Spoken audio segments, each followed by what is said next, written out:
Yo guys, what is up? Max in our Borderlands 4 video, and today we've got a bit of a weekly news roundup. Now, there's been a bunch of Borderlands info, tidbits, new gameplay, interviews with Randy Pitchford, and more. And none of it was quite enough to make an entire video on, but I've now gotten about a week of new Borderlands 4 stuff, and I kind of want to summarize all of those new things in today's video. I hope you guys enjoyed the breakdown. Let's get right into it. So the first bit of new information that we've gotten is from the Rolling Stone magazine, who interviewed Randy Pitchford and Andrew Reiner about Borderlands 4. A lot of this is recap and how they got started with Borderlands, but there is some new information here that's pretty interesting. And the first big thing is this sentence. We have an awesome story campaign, but for the first time, we're allowing you to play through this in a non-linear fashion. There's a point in the game where you have a choice of going to 3 different story locations and picking at it the way you want, and you'll go to new regions that are just massive. This is the biggest world we've created. Now, I've talked about in previous videos how Borderlands 4 is a non-linear game, and how when I was playing, I got to go pick what story mission I wanted to do. But my understanding of the whole non-linear thing was it was going to be you'd go to the Fade Fields, then you'd go to Carcadia Burn, then you'd go to Terminus Range, and if you wanted to help this group, or if you wanted to go fight this villain, or whatever you wanted to do, that was up to you. But from this sentence, it sounds like I might have been wrong in that it's after you beat Fade Fields, you can pick if you want to go to the Carcadia Burn area and go after the Ripper Queen, or you want to go explore the mountainous range of the Terminus Range and go to the mountain area. I thought that it was going to be set locations in a row, and then you decide how you wanted to pursue the story in those set locations. But it sounds like you could go to Carcadia Burn at level 20, and your buddies might not get there till they're level 40 because they went and did other story areas. So it's going to be really interesting to see how they tie the narrative in, if you're basically going to be able to play the game in totally different regions at totally different times. So I think that's pretty cool. And the other thing that they mentioned, that I have seen someone talk about on Twitter, but it's nice to see it confirmed here, is that in the latest iteration, Gearbox worked on audio technology that allows the score to dynamically adapt to real-time action, and Pitchford emphasizes the importance of finding new artists for the game's trailers and intros, talking about music here, that they've used some tech so that when you're playing the game, the music knows and adapts to the gameplay that's happening. If it's really fast-paced, if something's happening, the music will pick up to the pace of your gameplay. And if you're looting, it'll know that to slow down. It's not just going to be a set piece of music that plays out in an area while you travel through. So that's also pretty cool. We also got new exclusive gameplay of Carcadia Burn from Gameinformer, which I was saying was the second area of the game, but now I guess it could be any part of the game. But Carcadia Burn, this gameplay is level 20. There's not a ton of new things to take away from it. However, there is a few things that kind of shocked me. And the first is we were talking about enemy density, and people were saying, oh, it doesn't look like there's that many enemies, but that was in our level 5 gameplay. I want you guys to watch this gameplay. I'm going to maybe slow it down a little bit. Let's put it to 0.5. At the the amount of enemies that are on screen here that are popping out for this event, look at the amount of red dots at the very top there.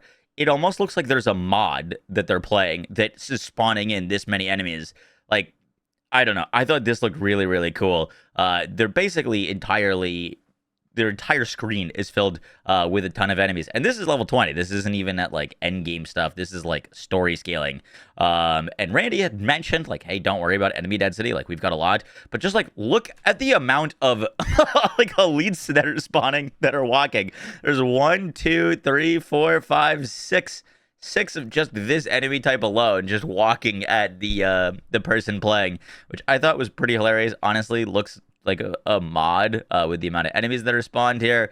But I thought that was cool. I wanted to call it out because the enemy density is looking pretty spicy. Can't wait to see some of the more AoE focused characters and abilities here, Harlow's Ties That Bind-esque action skill. Just tie them all together and shoot them, and all of their damage is going to get shared. But that was the first thing that I wanted to call out there.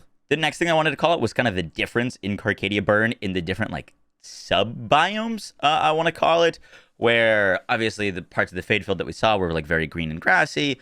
It seems like Carcadia Burn's got kind of 2 different things going on for it, where it's got these areas that are very like abandoned city, broken structures, abandoned cars, and we can like kind of see that walking around where there's just kind of cars littered everywhere, dumpsters on fire, and you're kind of exploring like an abandoned-esque city vibe.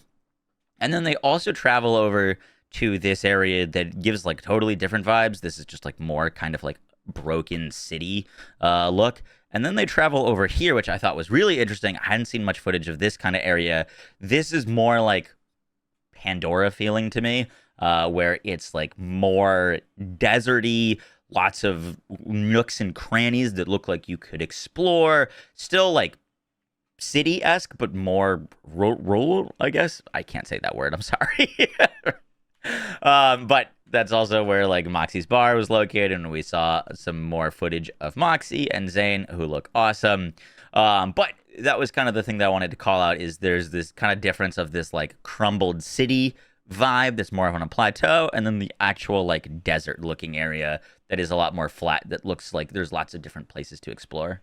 The other thing that was really interesting is we got some new footage of Apophis Lance. This was by far the worst feeling action skill of the action skills on both characters that I got to play. But the skill tree looks insane for it. Like, I think it looks really, really powerful later on. And so we've actually got some now gameplay of what Apophis Lance might look like later on. And in this clip, I'm going to slow it down real quick. In this clip, we see a ton of enemies, and my issue with this is I'd shoot this lance once, and then it would go away, and it would hit like one enemy and then be kind of done. Look how spread out all of these enemies are that this lance is lining up, and it's like shock AoE kills every single one of them. Every single one of the enemies in front of this lance are dead, even the ones out on the side. So that looks massively better than what I got to experience. There's also a little bit more gameplay of it here. Here's another kind of lineup of a ton of different enemies off to the sides and things. And there, the lance, like you can see it's AoE, even though the bullet projectiles going here, the enemies over on the right are dying to it. So it's looking way better than I like originally predicted, which is awesome because the like skill tree of Apophis Lance really excited me, but the action skill itself didn't.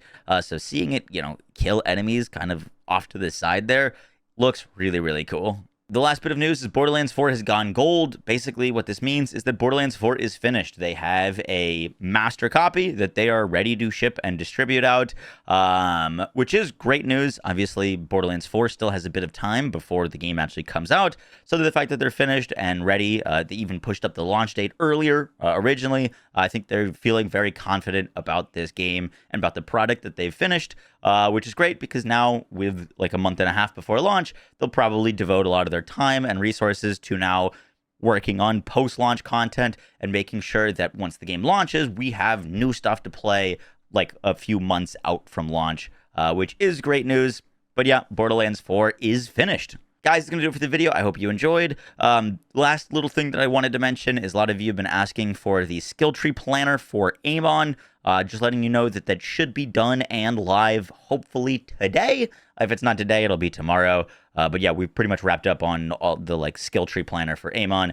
So you should be able to start theory crafting your own Amon builds very soon.